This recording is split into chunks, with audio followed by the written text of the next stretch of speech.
21st Precinct, Sergeant Klein. Where's this? 3361? How was he shot? How many hold-up men? Just one. You're in the muster room at the 21st Precinct, the nerve center. A call is coming through. Which way he went? You will follow the action taken pursuant to that call from now until the final report is written in the 124 room at the 21st Precinct. All right. You just stay there. Yes, sir, that's right. Just stay there. You'll have assistance immediately. Yes, sir, right away. 21st Precinct. Brought to you transcribed by Plymouth, with an invitation for you to see the big, bright, beautiful new 1954 Plymouth coming Thursday. 21st Precinct. Just lines on a map of the city of New York. Most of the 173,000 people wedged into the 9/10 of a square mile between 5th Avenue and the East River wouldn't know if you asked them that they lived or worked in the 21st. Whether they know it or not, the security of their persons, their homes, and their property is my job. My job and the job of the 160 patrolmen, 11 sergeants, and 4 lieutenants of whom I'm the boss. My name is Kennelly, Frank Kennelly. I'm captain in command of the 21st. Now to 21st Precinct and Captain Frank Kennelly. Although the East River is one of its boundaries, the 21st is not, in the technical sense, a waterfront precinct. Most of our waterfront is park and parkway. The few docks are confined to the unloading of fuel intended for various power plants and the loading of garbage scows by the Department of Sanitation. But a waterfront emergency is a citywide emergency, and although I was scheduled to be off duty, I came directly from a meeting of all commanding officers in the lineup room at Police Headquarters, 240 Center Street, to the 21st. It was 10:45 p.m. when I walked into the muster room. Sergeant Klein was on duty on the telephone switchboard. Lieutenant Gorman was desk officer. Oh, hello, Captain. Sergeant. How was doing, Lieutenant? Pretty quiet tour, Captain. Keep your fingers crossed for me, will you, Captain? Why, Sergeant? He heard that the commissioner is making 5 captains, 12 lieutenants, and 23 sergeants tomorrow. Where'd you hear that? A friend of mine in the chief clerk's office. I hope it's 12 lieutenants. I'm number 11 on the list. Just my luck, you only make 10. Then you'll be number 1 on the list. That's an honor in itself. Well, worry about it tomorrow, Sergeant. We've got other problems tonight. The emergency chart is going in. The waterfront situation? Yeah. There'll be an order coming through any minute now. You better get out the emergency call cards. Yes, sir. We'll be going on 2 platoons, 12 on and 12 off. That could be it. That is it.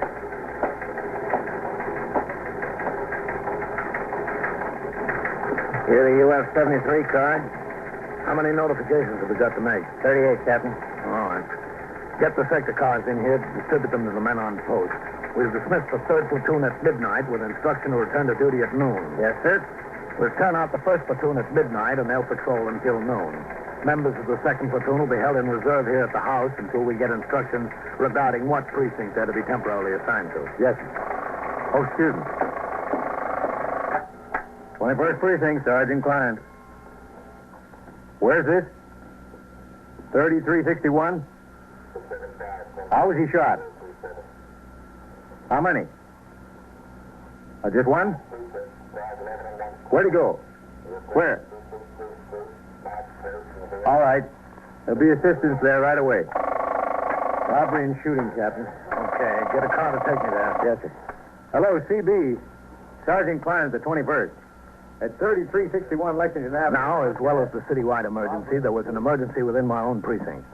The Communications Bureau dispatched sector cars 3 and 4 to the scene of the shooting and sent an ambulance from Metropolitan Hospital. Sergeant Klein on TS, as he was required in such cases, notified the 21st Detective Squad. He was told that Lieutenant Matt King, commander of the 21st Squad, was on patrol with 2 detectives and had undoubtedly responded to the radio signal. While I waited for sector car number 1 to come by the station house for me, I gave my instructions regarding the distribution of the UF-73s to the 38 members of the force residing in the 21st.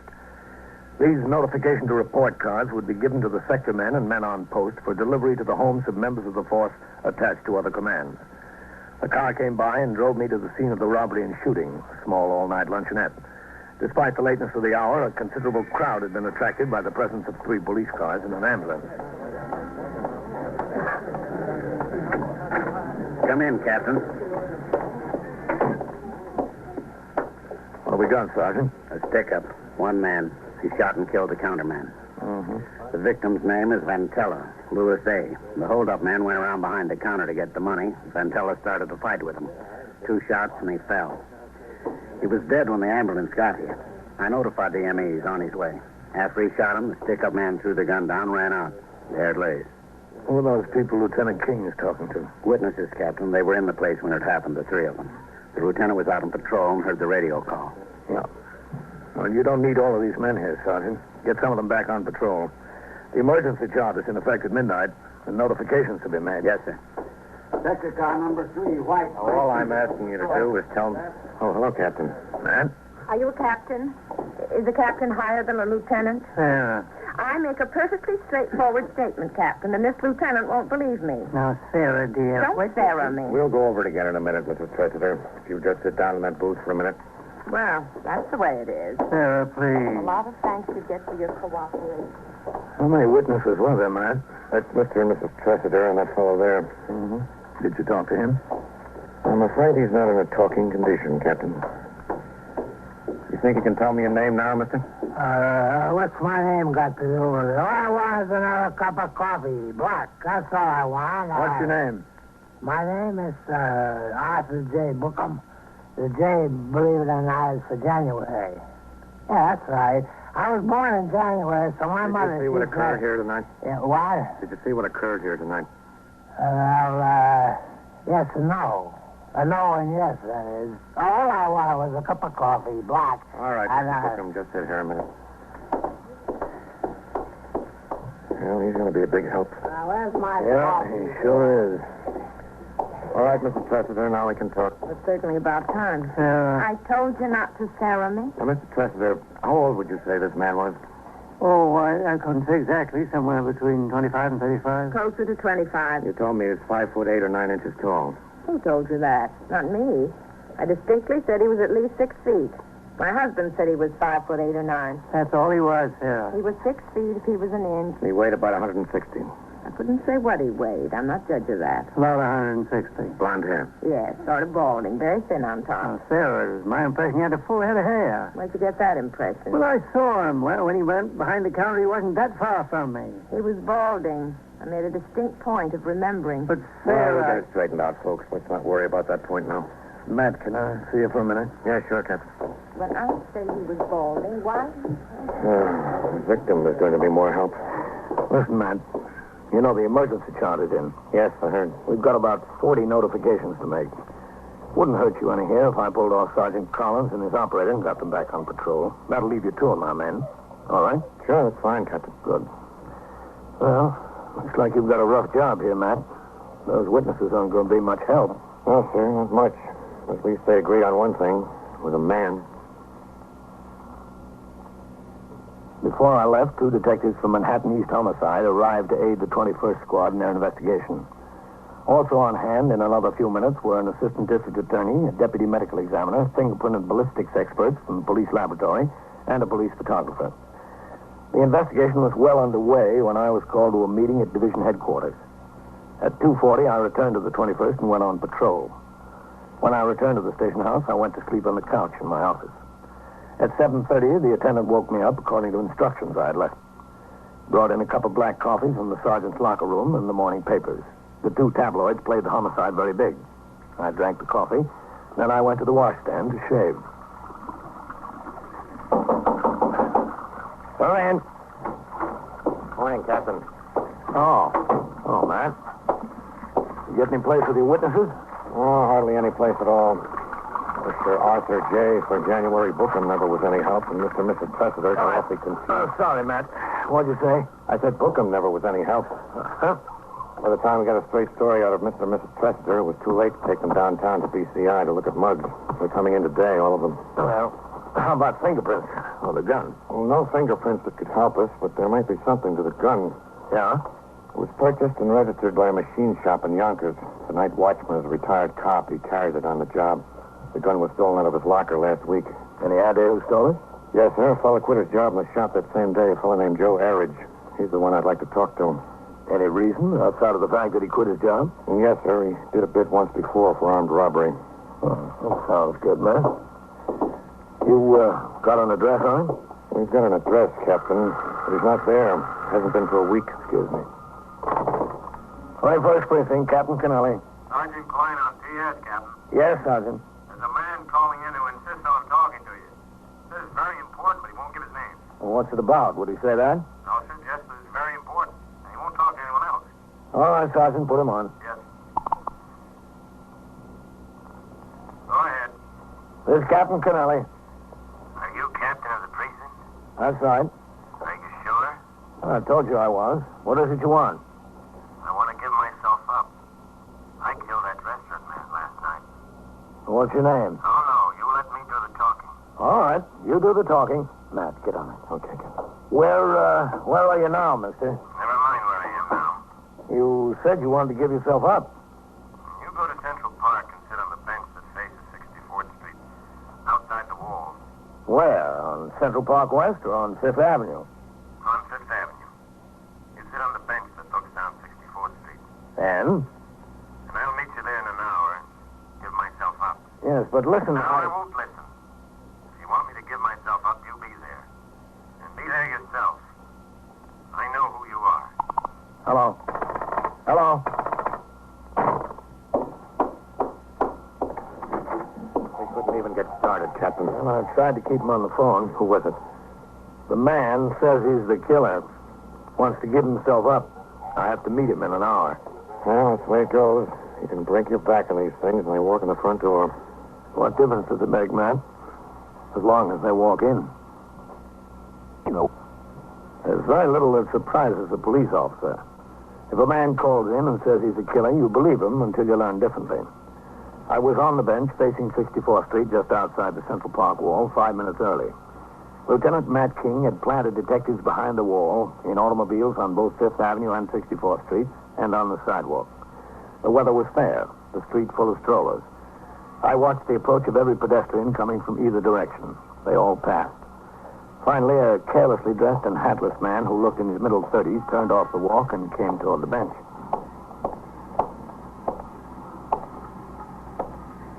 Excuse me. Yes? Do you mind if I share this bench? Well, If you're that captain, I'm the man you're waiting for. oh?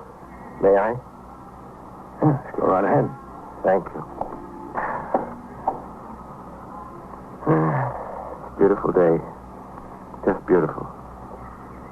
But I still want to give myself up. I couldn't sleep a wink last night. My conscience. To think of that helpless soul lying in a pool of blood. What's your name? My name is Audley. Selwyn Audley. I don't know how I could have done it. I came from such a fine old family. It must have been a compulsive reaction. What did you do with the knife? What knife? The knife you stabbed him with. Oh, that knife. I threw it down the sewer. I don't remember where. I haven't any idea. Do you remember how many times you stabbed him? Several times. Again and again and again and again. I don't know. You should remember. Who are you waving to, please? Oh, just some friends of mine. Stabbed him again and again and again. I was covered with blood from head to foot. Everything okay, Captain? Yeah, just fine. How do you do? Matt, this is Mr. Selwyn Audley. How are you? He says he stabbed that counterman to death. In cold blood. I belong in jail. Oh? Well, we have a nice jail for you, Mr. Audley. You do? Of course. I know where you're sending me. You're not sending me to jail. You're sending me to Bellevue. Well, we'll go talk it over, Mr. Audley. I proved to them I was all right. I proved to them I was fine. You can't fool me. I've been there before. Oh, that's good, Mr. Audley. You know your way around. The police are always interested in help from citizens, but sorting the useful information from the irrelevant often takes hundreds of man-hours of investigation. On the way back, Lieutenant King told me he had obtained mug shots of the principal suspect, Joe Erridge, from the Yonkers Police Department and had sent for the 3 witnesses in the case for a further interview. Detectives of the Homicide Squad and the 21st Squad had paired off and were now at work trying to locate the suspect. At the station house, I walked around behind the desk to sign the blotter. How long do you think they'll keep the emergency chart in, Captain? Well, until the trouble gets settled. Thank you, Captain. Did those promotions come through yet, Sergeant? No, sir, not yet. Well, it's early. You don't think they'll hold them up because of the emergency, do you? They might. You got any idea where you'll be attached if you're made? No, sir, I haven't any idea. But in the Bronx someplace, I hope. If I could save 20 or 25 minutes traveling time each day, that'd be a help. Listen, where am I supposed to go? What do you mean, where are you supposed to go? My wife, she told me the detective called and said I was supposed to come down here. I was supposed to... Mr. Bookham, you were a witness to a homicide last night. Why didn't you do the decent thing and sober up so you could help the detectives out this morning? My dear sir, if I was like this then and I was sober now, how could I remember what happened when I was like this, huh? Would you answer me that? Shall I call upstairs and have them come get him, Captain? Come get me and take me where? Don't lean on the desk. Can't you read the sign? Read it? I can't even see it. All right, I'll take him up, Sergeant. Up, where's up? I keep asking you that question and I cannot get a satisfactory answer. I just simply cannot get a satisfactory answer. Well, Mr. Bookham, that puts us both in the same boat. Neither can we. I took the witness through the back room and helped him negotiate the narrow and worn stairs to the second floor. Inside the office of the 21st Squad, I walked him straight to Lieutenant King's door. Yes. Captain Kennelly. And friend. Captain Kennelly and friend. Hello, Captain. Well, here's your witness, man. Good morning, Mr. Bookham. Good morning, good morning. It's a wonderful morning. It was, Mr. Bookham. Well, what do I do, huh? Tell me what I have to do and I'll pitch right in. I'll just pitch right in. I think you ought to go home and pitch right in bed. Hey, I just got up. Howard, Novak. Yes, Lieutenant. See that Mr. Bookham finds a comfortable place to wait until we need him. Go sit over there, Mr. Bookham. Over here? This way, that way. Everybody's pushing it. Well, too bad, man. I've got Mr. and Mrs. Tressiter inside, Captain. I think they'll be helpful. You got time to come in? Yeah, sure. Mr. and Mrs. Tressiter, you remember Captain Kennelly from last night? Yes, of course. Good morning, Captain. Good morning. Captain, I've told Mr. and Mrs. Tressiter that we have a suspect in mind in connection with what happened last night. You've got him in mind or you've got him in jail? So far, just in mind. That's two different things. I know. Well, I have a half dozen photographs here. I'd like you to look at them and see if you can identify the man who held up the restaurant and shot Mr. Vantella. If you have his picture there, I'll identify him. All right? Richard, Oh, Sarah. you know what you said. All right. Lieutenant, you remember that last night there was some question between Sarah and myself. I thought the man had a full head of hair, and she said he was balding. Yes, I remember. You remember too, Captain? Yes, I remember. Well, after we got home, we had some discussion on the subject, and I came to the conclusion that Sarah was right. He was balding. Well, we'll see about that. Now, Mrs. Tressiter, I'm going to ask you to look through these pictures and see if you can identify the man.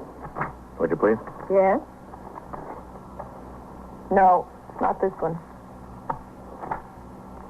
This is not at all like him. No. Well, this one has a full head of hair. That couldn't be him. Well? This one. As sure as I'm sitting here, this is the one. Richard. We'll get to him. You're positive, Mrs. Tressiter? I told you. I'm sure as I'm sitting here, yes. All right, thank you. I have the pictures, please. Yes. Thank you. Now, Mr. Tressiter, I'm going to shuffle these. Yeah. Richard, now don't make a fool out of me. Mr. Tressiter, would you please look through these pictures and see if you can identify the man who shot Mr. Vantella? Yeah. There you are. Well, it's not this one. He wasn't even sure he got a good look. Yes, I was. No.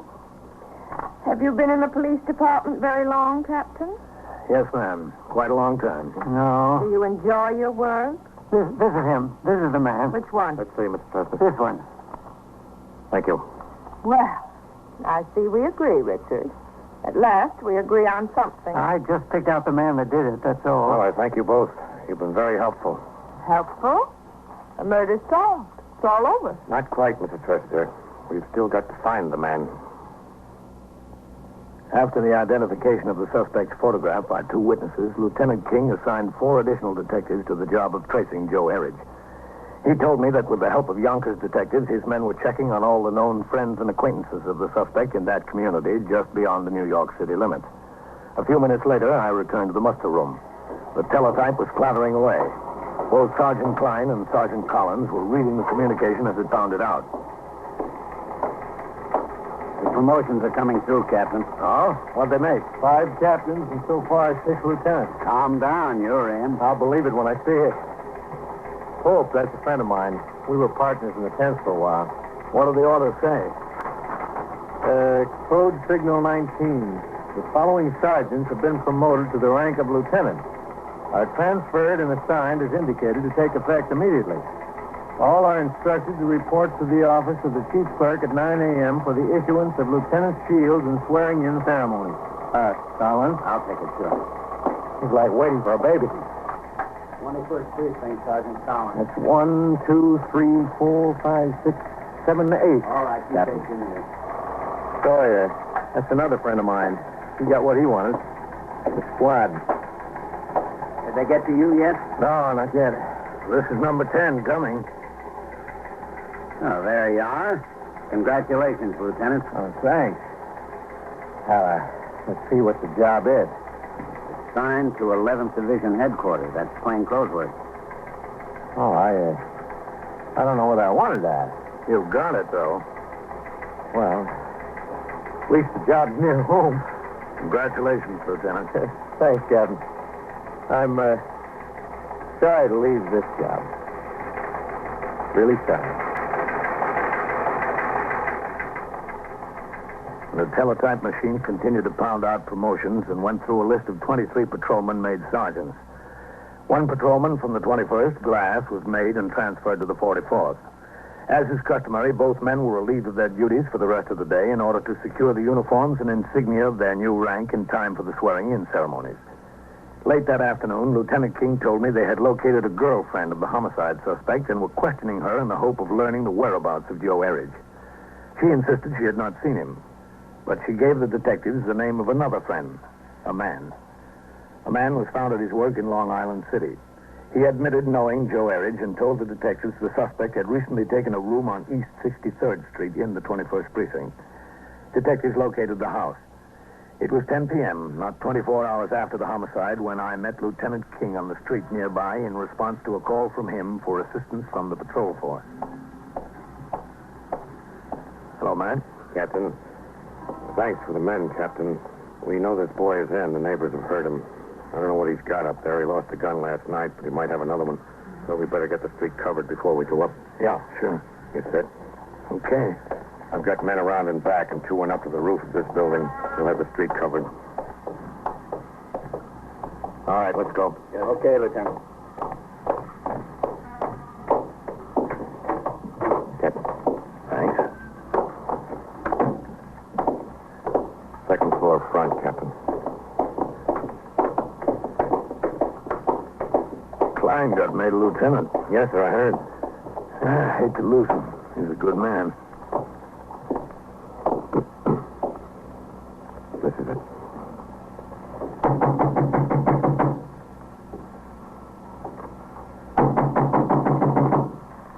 Who is it? Police officers, open up. Get away from there. Open up. Get away. Get away. Back. I'll kick it in. Get away. Stay away from me. There he goes. Out the fire escape. Hold up there. Come on down, Joe. Out on your way. Let him go. He's going up. Come on down. Stay away. Get him, Matt. Stay away. You hit him. Come on. Yep. He's down, all right.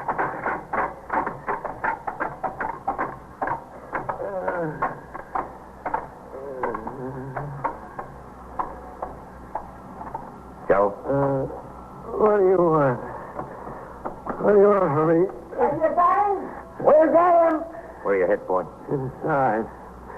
Right inside. What a deal. How'd I ever get in such a deal? Sergeant Collins! Yes, sir. Bring in for an ambulance! Yes, sir. Don't pay. Just don't pay. Yeah, you're right. The only trouble is, you found it out a little late.